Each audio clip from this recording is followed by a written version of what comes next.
Hello friends, मैं हूं ब्रिजेश। ये है नॉलेज भी। और क्या हो अगर हम डेली खाने के साथ एक डिस्पोजल प्लास्टिक का कप भी खा जाएं। सो आप बोलेंगे कौन ही इंसान प्लास्टिक खा के अपनी हेल्थ को कॉम्प्रोमाइज़ करेगा। बट 2024 की एक रिपोर्ट में ये दावा किया गया है कि एक एडल्ट इंसान पूरे साल भर में 1,50,000 प्लास्टिक पार्टिकल्स को पानी के साथ या खाने के साथ बॉडी में इनटेक कर जाता है। और ये क्वांटिटी 12 प्लास्टिक के बैग के बराबर है। यानी कि एक महीने में एक बड़ा प्लास्टिक का बैग हम खा रहे हैं, जो बराबर हो जाता है दिन का एक प्लास्टिक का डिस्पोजल कप। तो अब आप बोलेंगे कि ये प्लास्टिक के पार्टिकल्स इंसानों की बॉडी तक पहुंचे कैसे। डाटा के अनुसार मेजॉरिटी 80% पार्टिकल्स खाने या पानी की वजह से बॉडी तक पहुंचे हैं और इनमें से मेजॉरिटी पार्टिकल्स माइक्रोप्लास्टिक के पाए गए हैं। अब माइक्रोप्लास्टिक होता क्या है? माइक्रोप्लास्टिक वो प्लास्टिक के पार्टिकल्स हैं जिनका साइज 5 मिलीमीटर या उससे कम होता है। अब माइक्रोप्लास्टिक दो तरीके से एग्जिस्टेंस में आते हैं। पहला है, इनको मैन्युफैक्चर ही इतना छोटा किया जाता है ताकि ये किसी पर्टिकुलर एप्लीकेशन में काम आ सकें। और दूसरा है कि ये बड़े पीसेस से टूटकर डिग्रेडेशन की वजह से छोटे छोटे पार्टिकल्स बन जाते हैं और जिन्हें हम माइक्रोप्लास्टिक कहते हैं। अब आप कहेंगे भाई कौन सी इंडस्ट्री में मैन्युफैक्चर किया जाता है और कौन ही छोटे छोटे पार्टिकल्स तोड़ के बनाएगा। इसके कुछ एग्जाम्पल्स लेते हैं। सबसे पहला एग्जाम्पल है माइक्रोप्लास्टिक मैन्युफैक्चरिंग का, जो ग्लिटर्स हम यूज़ करते हैं। तो आपने देखा होगा बर्थडे पार्टीज़ में या फिर जो स्टिकर्स होते हैं उनमें जो ग्लिटर्स चिपके होते हैं वो माइक्रोप्लास्टिक का एक बहुत बड़ा एग्जाम्पल है।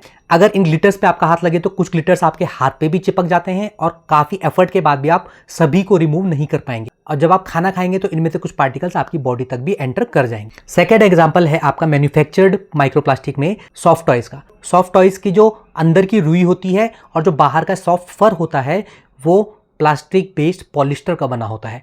और जब आप इसको टच करते हैं इसके थ्रेड्स, इसके फाइबर्स इतने छोटे होते हैं कि आपके हाथ में चिपक जाते हैं या फिर डायरेक्टली हवा से आपकी नाक और मुंह में एंटर कर जाते हैं। जो 2024 की रिपोर्ट थी उसमें भी मेजॉरिटी माइक्रोप्लास्टिक फाइबर शेप का ही मिला था। अब इसके बाद बात करते हैं कि बड़े प्लास्टिक से छोटे माइक्रोप्लास्टिक कैसे बनते हैं।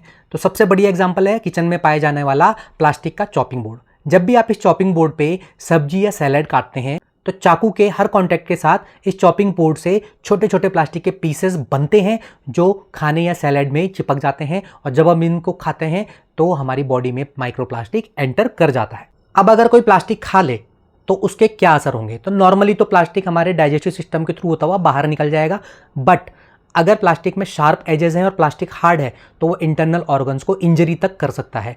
साथ ही प्लास्टिक के केमिकल्स हार्मफुल इफेक्ट छोड़ सकते हैं बॉडी पे लॉन्ग टर्म में।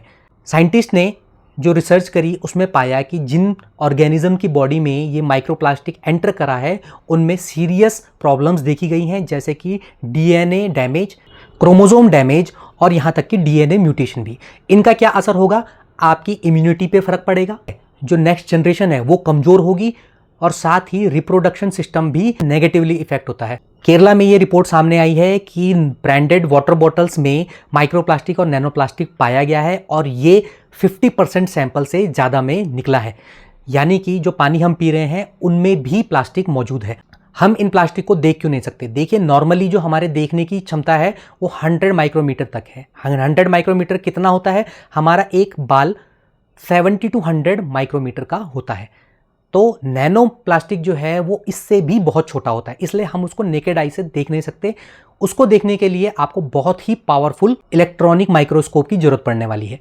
जो केरला की स्टडी है उसमें भी माइक्रोप्लास्टिक पे जोर दिया गया है, जो 2024 की स्टडी है उस पर भी माइक्रोप्लास्टिक पे जोर दिया गया है, बट नैनो प्लास्टिक पे भी ध्यान लोगों का अब जाने लगा है और उस पर भी रिसर्च जारी है कि ये हमारी बॉडी पे क्या इम्पैक्ट डालते हैं। अब ये जो 2024 की रिपोर्ट थी ये विदेश के किसी रिसर्च ऑर्गेनाइजेशन ने कंडक्ट करी, और अगर मैं कंपेयर करूं विदेश से इंडियन सिनेरियो को तो इंडियन सिनेरियो इससे ज़्यादा डेंजरस है। हमारे यहाँ लोग जिम्मेदारी नहीं समझते हैं और अगर वो रिसर्च इंडिया में की जाती, मैं गारंटी के साथ कहता हूँ 1,50,000 पीसेस से ज़्यादा पीस एनुअली इंसान खाता या पीता होगा। और पानी की बात करें तो ये तो केरला में इन्होंने सैंपल टेस्ट करे हैं। अगर आप आके यूपी या दिल्ली में ये सैंपल टेस्ट करते तो वहाँ पर आपको गारंटीड 100% में ये प्लास्टिक के पीसेस मिल जाते। इतना बुरा हमारा प्लास्टिक का पोल्यूशन हो चुका है। कुछ दिन पहले मैं एक फ़ोटो देख रहा था जिसमें हिमालय में बर्फीली चोटियों में गुटके के प्लास्टिक के पाउच दिखाए गए हैं कि लोग यहाँ पे आके पाउच छोड़ जाते हैं। तो भाई जब आप शहर से वहाँ तक पाउच ले जा सकते हैं, उसको कंज्यूम कर सकते हैं, तो क्या दिक्कत है उस पाउच को वापस बैग में रख के वापस लाने में? बट हम लोग इंडियंस हैं, हम लोग अपनी हरकतों से बाज नहीं आएंगे। जब वो बर्फ़ पिघलेगी तो वो प्लास्टिक पानी के साथ नदियों में पहुंचेगा, वहाँ पर वो ब्रेक डाउन होगा, माइक्रो प्लास्टिक और नैनो प्लास्टिक में बदलेगा और उस पानी के साथ वो मछलियों में एंटर कर जाएगा या फिर पानी की सप्लाई के साथ हमारे घरों तक पहुंच जाएगा और हम उसको आराम से स्वच्छ पानी समझ के कंज्यूम कर लेंगे या उस मछली को हेल्दी मछली समझ के गंगा जी की मछली है करके उसको कंज्यूम कर लेंगे। बट हमें नहीं पता कि जो हिमालय में हम गंदगी फैला के आए हैं वो वापस हमारी बॉडी में ही एंटर कर रही है। सो सिचुएशन काफ़ी क्रिटिकल है और नैनो प्लास्टिक तो इतना डेंजरस है कि ये हवा के थ्रू, ये आपकी स्किन के थ्रू एंटर कर सकता है आपकी बॉडी में। तो अभी इस पर रिसर्च होनी बाकी है कि कितना अमाउंट नैनो प्लास्टिक का बॉडी में एंटर कर रहा है एनुअली। माइक्रो प्लास्टिक का तो क्लियर कर दिया इन्होंने, पर अब उस पर एक्शन क्या होगा, सरकार क्या एक्शन लेगी और हम लोग क्या एक्शन लेंगे, वो अभी भविष्य ही बताएगा हमें। बट हम लोगों को प्लास्टिक के यूज़ के मामले में अलर्ट होने की ज़रूरत है।